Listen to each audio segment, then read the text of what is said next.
제가 한 번 더 기도하고 시작하겠습니다. 주님, 이 시간 주님을 초청합니다.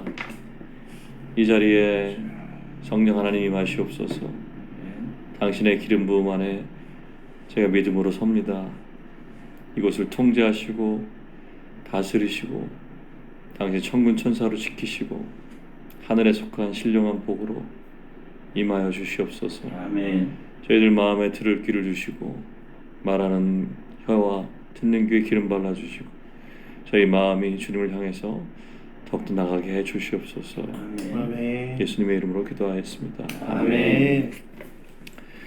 자, 민수기 33장 17절 읽어보겠습니다. 시작.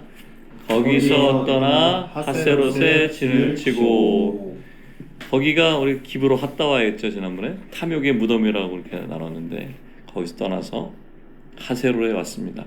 사실 민수기에 나와 있는 여정은 되게 중요합니다. 우리가 민수기에 나와 있는 여정을 알지 못하면 구약의 이스라엘 백성을 통해서 신약 교회에 하신 말씀들을 이해할 수가 없어요. 오늘도 되게 중요한 교훈이 있는 곳에 왔습니다. 하세롯. 하세롯은 히브리어로 떨림 혹은 두려운 분열이란 뜻입니다. 자, 민수기 12장 1절에서 2절까지 한번 읽겠습니다. 같이 시작. 모세가 구스 여자를 취하였더니 그 구스 여자를 취하였으므로 미리암과 아론이 모세를 비방하니라. 그들이 이르되 여호와께서 모세와만 말씀하셨느냐 우리와도 말씀하지 아니하셨느냐 하매 여호와께서 이 말을 들으셨더라. 여기 구스 여자라고 하면 이제 이디오피안 워먼 이렇게 되는 거예요. 구스 여자. 여기 70인역이라고 이제 히브리어 성경을 헬라어로 번역한 성경이 있습니다. 세프투아진트. 70인역 이후에는 이 구스를 에디오피아라고 동일시하는 경향이 있지만 실제로 구스는 오늘날 수단의 북부 중심 지역입니다. 그래서 성경에서 구스라고 얘기할 때 아프리카 전체 흑인들 있는 그 왕국을 얘기하기도 하고 좁게는 수단 지역을 의미한다고 보는 게 더 정확한 것이 될 것 같아요. 어쨌든 모세가 구스 여인을 취했습니다. 모세가 왜 이방 여인이었던 구스 여인을 취하였을까요? 보통 이스라엘의 모세가 앞장서서 이스라엘을 출애굽할 때 주류는 이스라엘 지파였죠, 그죠?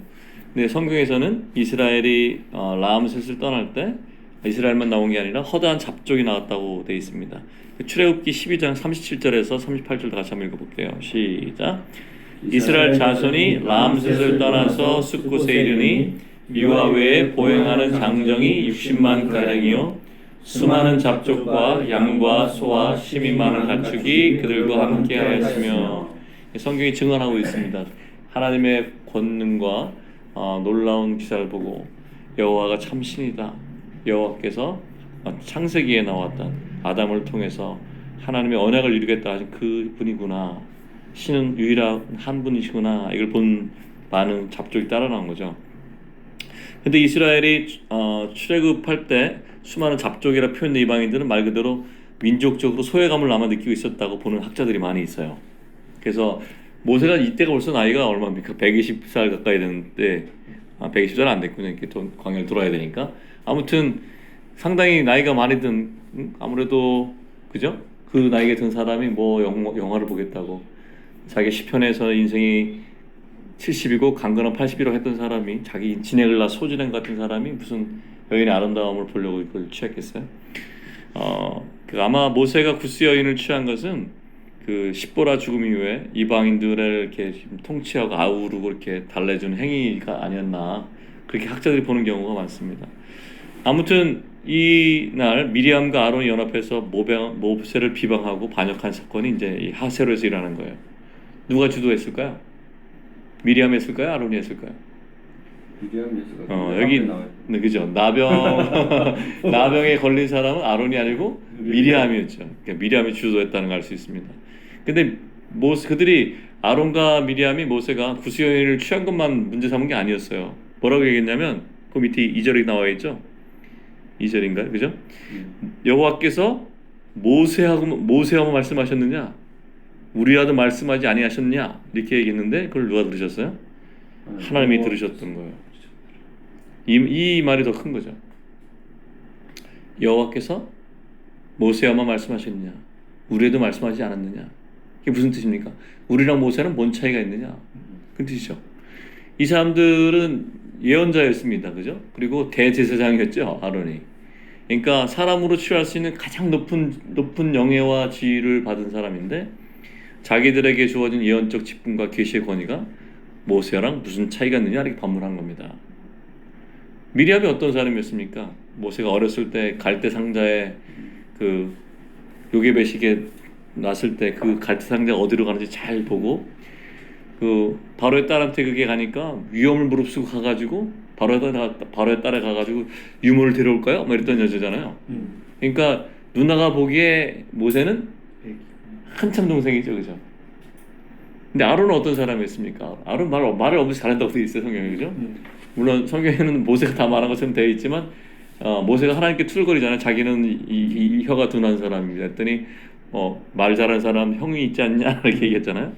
그러니까 아론은 말도 잘하는 형이었고 그 유대인들은 장자가 좀 권위가 있잖아요. 그러니까 그 마치 업어 키운 누나, 말 잘하는 큰 형이 있는 거예요. 그러니까 세상 이치대로 육신적으로 보면은 미리암이나 아론이 아론의 모세를 참견도 하고 책망도 할 수 있는 여지가 있었겠지만 모세는 그런 사람이 아니었죠. 모세는 이스라엘의 그 광야 교회를 이끌어가는 하나님의 권위를 대표한 사람이었어요. 그러니까 하나님이 정해주신 믿음과 권위와 한계의 분량을 넘어서 미리암하고 아론은 자기들을 모세와 동등한 반열에 올려놓은 거예요. 자기 안에 영적인 권위를 갖고 모세를 대적하려는 교만한 생각이 드러난 거예요. 마치 에스겔에서 그 사탄이 하는 것 똑같이 내가 저 위에 지극히 높으신 분과 나를 보좌를 두고 비기리라, 내가 저기 올라가리라 이런 거랑 똑같지 않습니까? 예수 그리스도의 영은 반대로 그분은 하나님이셨지만 하나님과 동등됨을 취할 것을 여기지 않으시고 자기를 비우고 종의 형태를 갖고 사람이 되셨잖아요. 지극히 낮추셔서 십자가에 죽기까지 자기를 복종하셨기 때문에 하나님이 그분을 지극히 높여서 모든 이름에 뛰어난 이름을 주셨는데 여기 어쨌든 이 미리암이 했던 아론이 했던 그 영적인 원리는 사탄이 자기 안에서 자기를 높이고자 했던 원리랑 똑같은 거였어요. 교만이었습니다. 그래서 이것 때문에 하나님의 진노가 일어났죠. 미리암이 나병에 걸리게 되었습니다. 우리 같으면 지금 미리암 아론은 쳐다보지도 못한 저기 있는 사람들이에요. 전 세계 어떤 놀라운 사역자, 선지자 이런 사람보다 더 뛰어난 사람들입니다. 자, 그런 사람들도 원래 어떻게 써야 되나요? 이 사람들은 자기에게 주어진 직분을 감사하고 영광스럽게 여기면서 겸손히 주님을 섬기고 모세를 도와서 열심히 하나님의 백성들 섬기는 것이 마땅하잖아요. 근데 그렇게 하지 못했다는 거죠. 우리 다 그럴 수 있는 사람들입니다. 우리가 하나님의 은혜로 구원받고 값없이 용서받고 하나님의 아들의 명분에 이를 수 있도록 초청을 받았지만 우리가 자기 중심적인 사람이 되는 순간 똑같은 자리에 서는 거예요. 그래서 교만이 이렇게 무서운 겁니다. 어쨌든 미리암과 아론은 모세의 이방인 아내를 구스여인이라고 이렇게 비하해서 부른 거예요. 그랬을 뿐만 아니라 하나님이 정해주신 믿음의 분량을 넘어서 스스로 마음속에 모세를 향해서 대했던 태도가 누나처럼 얘기했겠죠? 형처럼 얘기했을 거 아닙니까 항상? 하지만 그것이 이번 사건에 드러난 겁니다. 자, 우리 로마서 12장 3절에서 11절까지 한 절씩 한번 교독해 보겠습니다. 제가 먼저 읽고 교독하겠습니다. 내게 주신 은혜로 말미암아 너희 각 사람에게 말하노니 마땅히 생각할 그 이상의 생각을 품지 말고 오직 하나님께서 각 사람에게 나누어 주신 믿음의 분량대로 지혜롭게 생각하라. 우리가 한 몸에 많은 지체를 가졌으나 모든 지체가 같은 기능을 가진 것이 아니니 이와 같이 우리 많은 사람이 그리스도 안에서 한 몸이 되어 서로 지체가 되었느니라. 우리에게 주신 은혜대로 받은 선사가 각각 다르니 혹 예언이면 믿음의 분수대로 혹 섬기는 일이면 섬기는 일로 혹 가르치는 자면 가르치는 일로 혹 위로하는 자면 위로하는 일로 부지하는 자는 성실함으로 다스리는 자는 부지런함으로 긍휼을 베푸는 자는 즐거움으로 할 것이니라. 사랑에는 거짓이 없나니 악을 미워하고 선에 속하라. 형제를 사랑하여 서로 이해하고 존경하기를 서로 먼저 하며 같이요. 부지런하여 게으르지 말고 열심을 품고 주를 섬기라. 이게 우리 그리스도인들에게 주어진 자세를 얘기하는 거죠. 각 사람에게 은혜를 주신 것은 하나님의 뜻대로 나눠주신 거죠. 자기를 위해서 준 게 아니라 이 공동체를 그리스도 몸을 세워가라고 주신 거죠. 이렇게 그 믿음을 다 나눠줬는데 어떤 사람 보기에 이게 좀 좋아 보인다고 해서 그 자기가 좋아 보인다고 그래서 그거를 우리가 탐하고 그것을 추구하면 안 되겠죠. 여기 계속해서 믿음의 분량대로 이렇게 나옵니다. 그 로마서 12장하고 고린도서 12장의 은사가 나오거든요. 은사가 조금 달라요. 은사는 그 고린도전서에 나온 12장의 은사는 성령의 나타나심을 강조해서 하나님의 그 성령의 은사를 강조한 편이고, 로마서 12장에 나와 있는 이 은사는 이렇게 공동체를 세우는 거, 몸을 세우는 태도에 대해서 얘기합니다.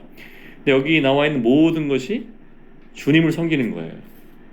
그러니까 만약 미리암과 아론이 그 모세를 잘 보필해서 백성들을 섬겼으면 주님을 섬기는 것이 됐을 텐데, 모세와 아론과 미리암은 주님을 섬긴다는 자세를 갖는 것보다는 모세를 비방하고 시기하고 질투했던 게 드러난 거죠. 우리도 다 그럴 수 있다. 그런 일이 있으면 어떻게 하면 됩니까? 내 마음속에 그런 게 드러났어. 그럼 어떻게 하면 됩니까?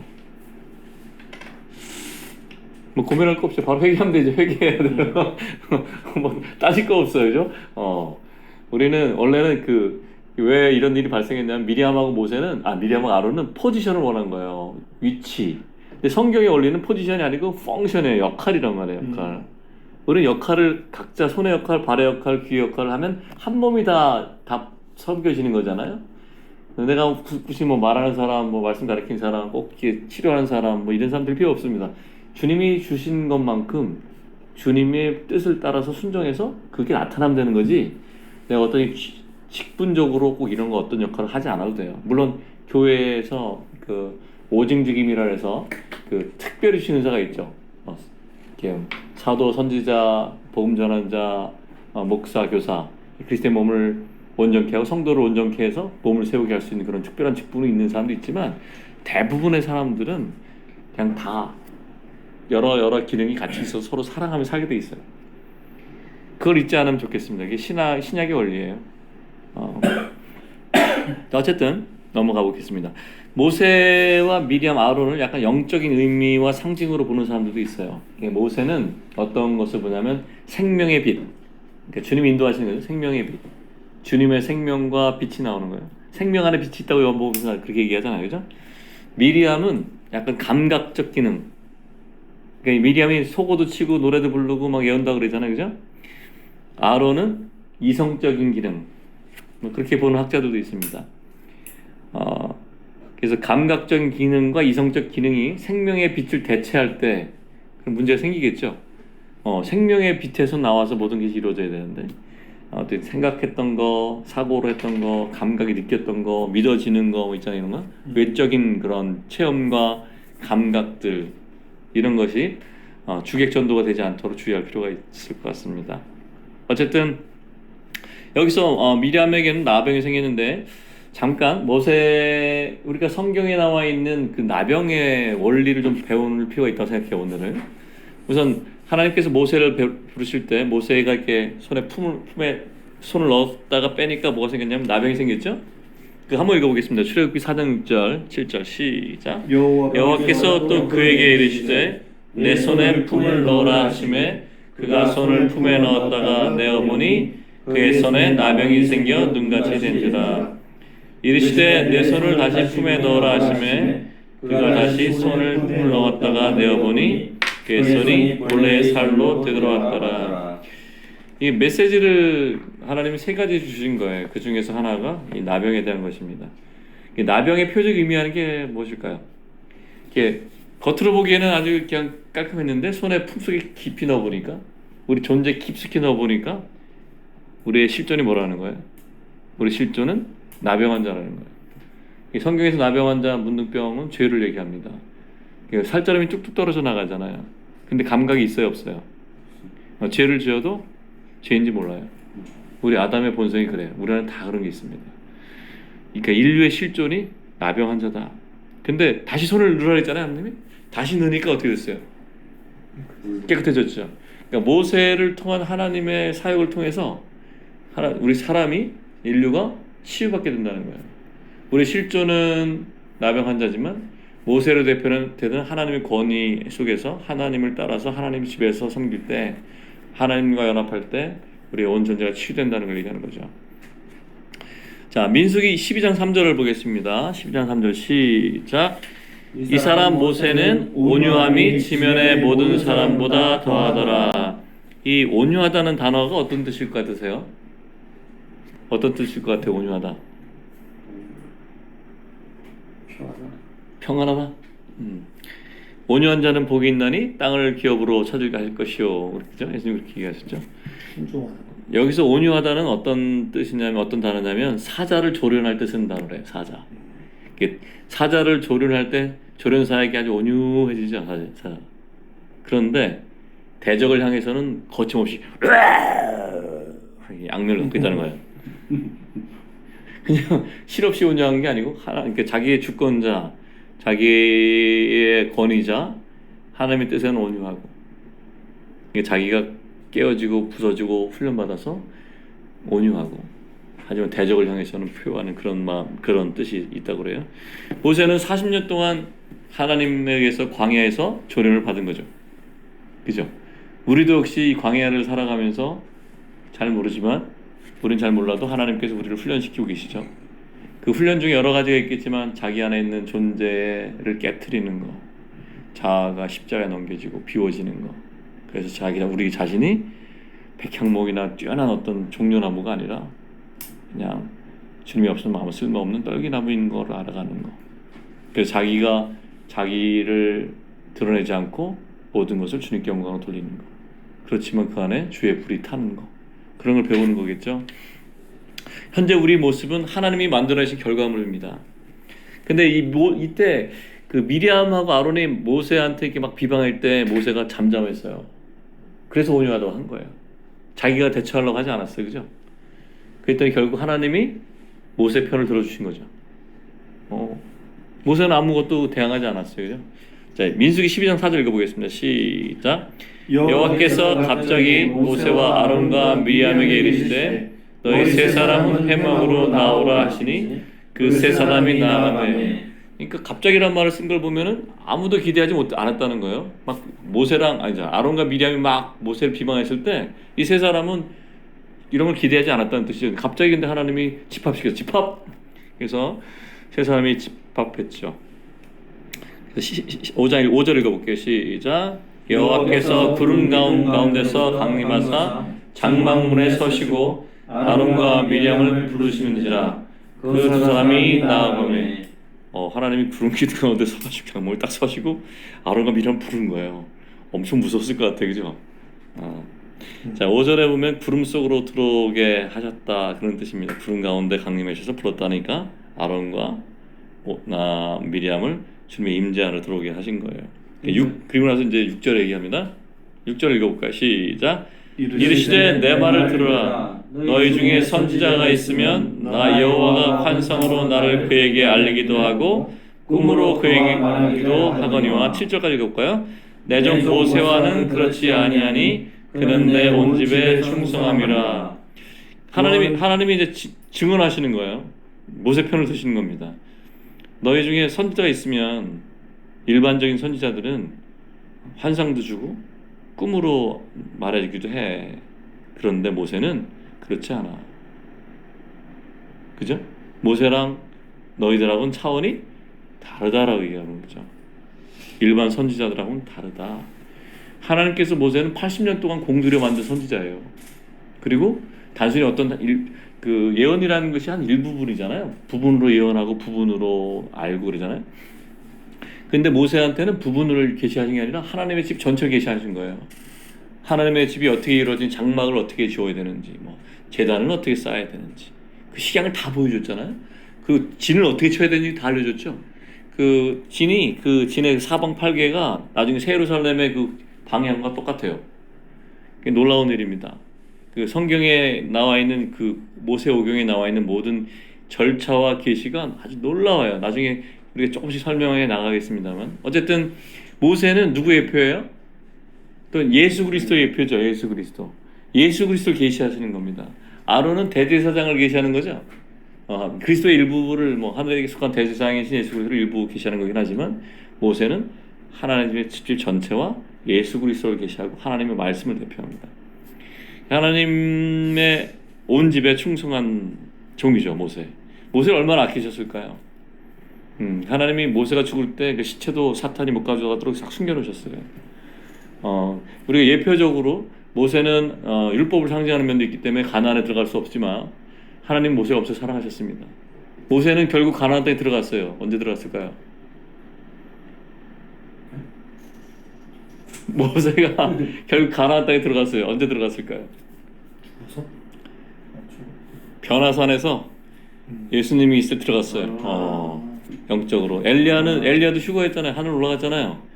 엘리야도 언제 나타났냐면 변화산에 나타났습니다. 그러니까 모세와 엘리야는 율법과 선지자를 예표하는 거예요. 그리고 나서 사람들이 뭐 베드로가 막 그때 환상 속에 너무 놀라가지고 막 이름 무슨 얘기를 하지 막 말하잖아요. 초막 셋을 짓고 하나 여기 하나 짓더니 갑자기 싹 사라지고 뭐만 남았어요? 예수님만 남았더니 모세도 사라지고 열리도 사라져야 돼. 하나님이 말씀하시기를 너희는 내 사랑하는 아들 그 아들의 소리를 들어라.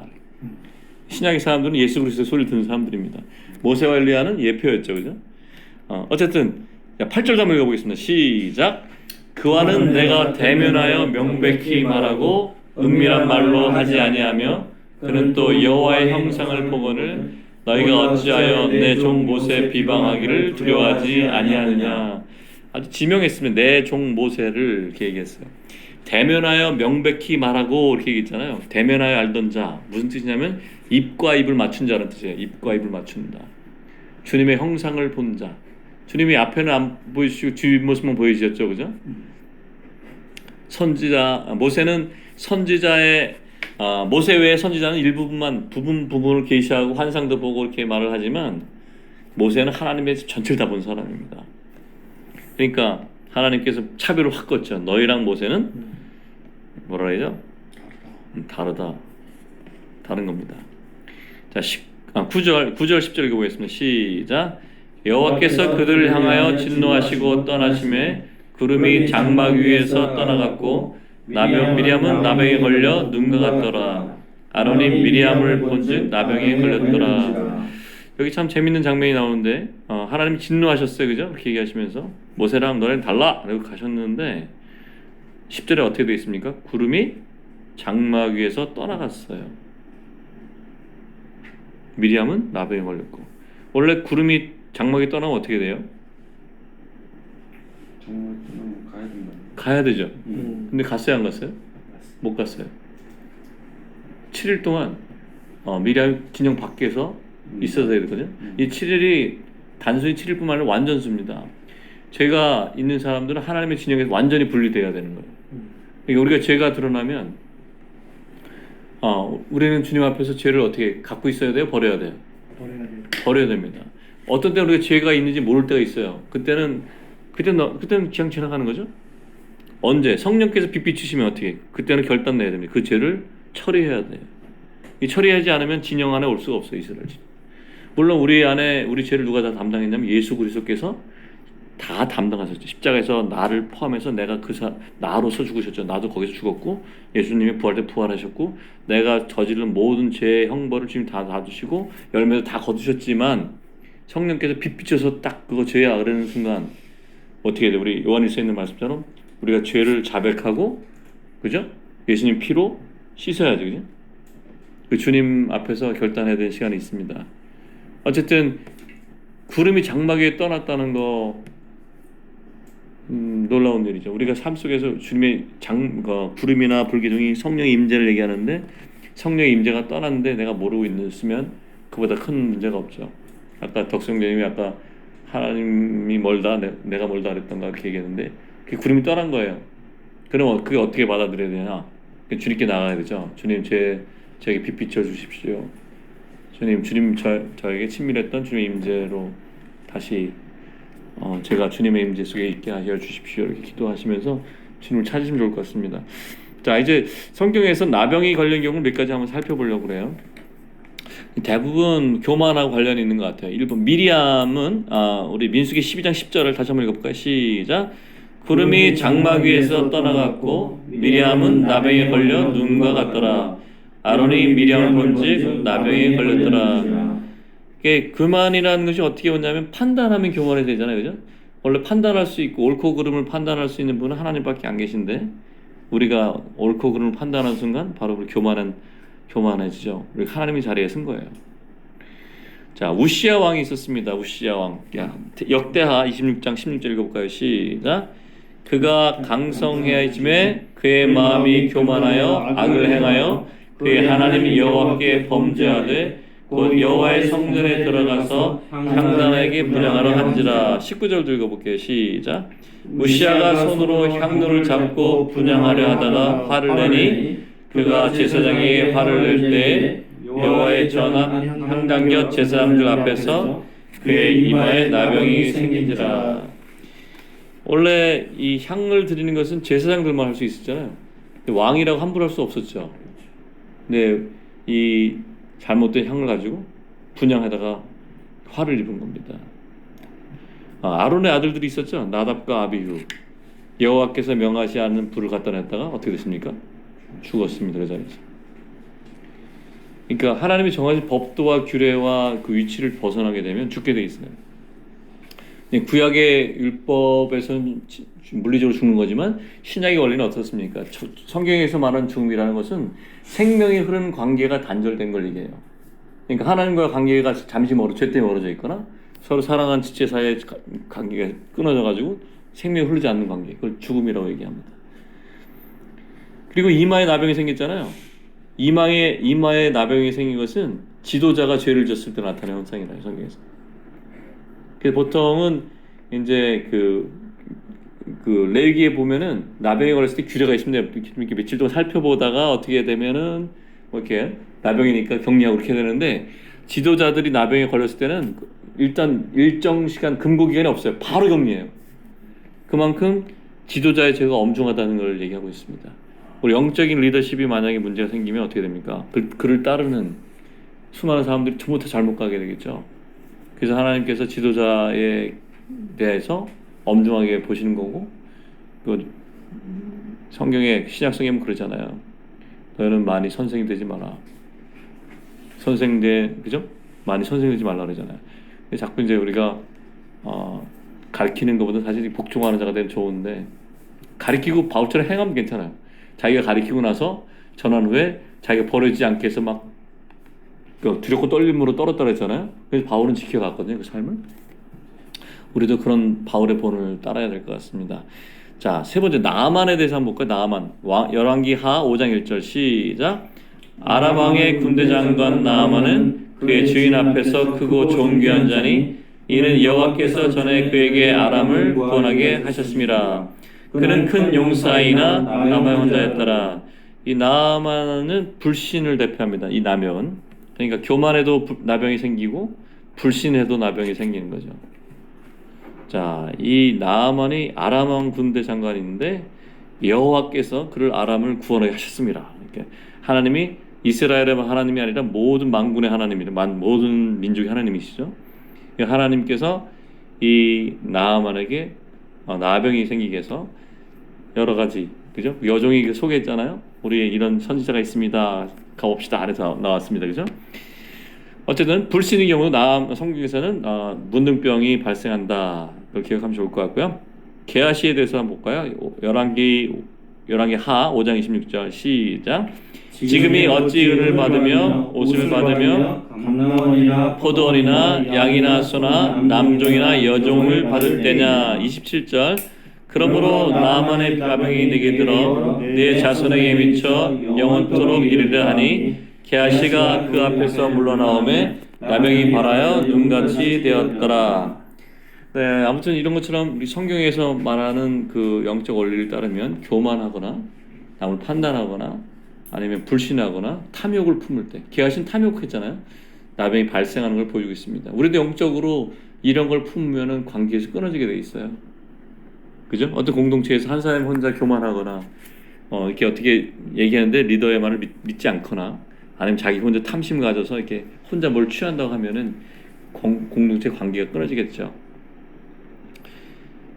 자, 민수기 12장 11절에서 14절까지 한번 한 목소리 쫙 읽겠습니다. 그리고 마무리 정리할게요. 시작. 아론이 이에 모세에게 이르되 슬프도다 내 주여 우리가 어리석은 일을 하여 죄를 지었으나 청하건대 그 벌을 우리에게 돌리지 마소서. 그가 살이 반이나 썩어 모태로부터 죽어서 나 혼자 같이 되지 않게 하소서. 모세가 여호와께 부르짖어 이르되 하나님이여 원하건대 그를 고쳐 주옵소서. 여호와께서 모세에게 이르시되 그의 아버지가 그의 얼굴에 침을 뱉었을지라도 그가 이래 동안 부끄러워하지 않겠느냐. 그런즉 그를 진영 밖에 이래 동안 가두고 그 후에 들어오게 할지니라 하시니. 아멘. 이 11절에 보면은 아론이 모세에게 한 호칭이 바뀝니다. 그죠? 아까 미리암이나 아론이 그 비방할 때는 어린 동생 취급했잖아요. 근데 11절 뭐라 그랬습니까? 모세한테 내 주여 이렇게 바뀌었습니다. 이렇게 영적으로 눈이 떠진 거죠. 다시. 그러니까 그 전에 눈이 멀었고 지금 눈이 떠진 겁니다. 14절에 보면은 어떤 절차적인 것들을 얘기하고 있는데 어떤 죄를 지었는데 그냥 용서한 게 아니라 완전수 1회 동안 7일 동안 진영 밖에 가두라 그랬어요. 이걸 다 치루어야지만 옵니다. 우리가 죄를 지었을 때 그냥 올 수가 없습니다. 우리가 하나님께 죄를 지었으면 우리가 하나님께 회개해야 될 것이고 사람한테 죄를 지었으면 그 사람한테 회개하고 잘못된 것이 있거나 배상할 것이 배상까지 하고 모든 걸 처리하고 시간이 차고 그 다음에 들어올 수 있습니다. 하나님의 진영에. 우리가 현대를 살아가는 기독교인들이 그냥 예수님이 내 죄를 다 용서했다라고 그것만 회개가 끝나는 경우가 많아요. 근데 회개라는 건 어떤 겁니까? 내가 잘못을 한탄하고 고백하는 거예요? 아니면 행동을 바꾸는 거예요? 행동이 아니라 회개는 메타노이아에서 오는 방향을 바꾸는 거예요. 행동이 수반되지 않은 것은 회개가 아닌 거죠. 예수님이 뭐라고 하셨냐면 회개에 합당한 열매를 맺어라 이렇게 얘기했습니다. 배상할 것도 배상해야 돼요. 하나님의 법이 여기 그런 것이 있다는 걸 기억하면 좋겠습니다. 그리고 미리암 혼자 7일 동안 나가 있는 것으로 끝난 게 아니라 미리암이 나가 있는 동안 이 진영은 행진할 수 없었어요. 그러니까 한 사람의 죄가 공동체에 다 미치는 겁니다. 그걸 다 처리할 때까지. 그래서 우리 바울이 그렇게 얘기하잖아요. 지체 중에 누가 아프면 온몸이 같이 아프다. 연약한 자가 가장 귀하다. 뭐 그런 얘기 하잖아요, 그죠? 그 공동의 원리가 여기도 나타나 있습니다. 자, 민수기 12장 16절 마지막 절 읽어보겠습니다. 시작. 그 후에 백성이 하세롯을 떠나 바란 광야에 진친이라. 우리가 다음 시간에는 바란 광야에서 바란 광야 중에 림마라는 지역에 있었던 이스라엘의 역사에 대해서 나눌 건데요. 오늘 우리가 아직 단순하게 그냥 넘어가는 사건들이 아닙니다. 지난주에 우리 메추라기 사건 있었죠. 탐욕의 무덤. 오늘은 영적 권위를 거스리고 나병이 났던 미리암과 아론. 이거 엄청 중요한 원리들을 성경에서 계속 설명해 주시는 겁니다. 그래서 오늘 짧게 말씀을 나눴지만 우리 마음속에 스쳐가는 것들이 있었을 것 같아요. 저도 마음에 스쳐가는 것들이 있습니다. 우리가 잘 모를 때는 어떤 때는 내 마음에 있는 것들을 이렇게 어떤 어려운 상황이 오거나 관계적으로 어려운 일이 닥치면 권위자들 앞에서 내가 막 튕겨나갈 때도 있어요. 화를 내고 돌이킬 때도 있지만 화를 냈다가 다시 돌이키고 회개할 때도 있지만 우리가 어릴 때는 영적 생명이 어릴 때는 못 참고 튕겨나갈 경우가 되게 많아요. 그런 것들이 있었으면 영적인 원리는 우리가 주님 앞에 회개해야 돼요. 그리고 할 수만 있으면 그런 관계를 회복하려고 노력을 해야 돼요. 근데 그게 어려워, 그지? 한번 틀어진 관계를 다시 회복하기 너무너무 어려운데 주님께서 우리에게 은혜를 주셔서 그런 것들을 해결했으면 좋겠고 모든 사람과 더불어 거룩함과 화평함이 없이는 주를 볼 수 없다고 돼 있어요. 히브리서에서. 우리 그런 말씀과 같이 한번 주님 앞에서 혼자 독대해보는 시간을 가지시면 좋을 것 같습니다. 네, 기도하겠습니다. 주님 감사합니다. 오늘 하세롯에 있었던 사건을 바라봤는데 예수를 통해서 주님이 저희들에게 말씀하셨을 걸 믿습니다. 각자에게 말씀하신 것들 주님의 은혜로 주님께 회개하고 돌이킬 뿐만 아니라 주님이 허락하시면 관계를 회복할 수 있는 그런 은혜를 저희들에게 주시옵소서. 주님 감사합니다. 저희를 사랑하셔서 저희들의 모든 죄를 다 담당하셨고 주님 저희들에게 부활 생명을 주셔서 예수님 때문에 이길 수 있는 은혜를 주셔서 감사드립니다. 저희가 저희 것이 아니라 사나 죽으나 주님의 것입니다. 저희들 마음 가운데 역사하셔서 우리가 더 예수 그리스도를 닮는 사람들로 변화시켜 주시옵소서. 감사합니다. 예수님의 이름으로 기도하였습니다. 아멘.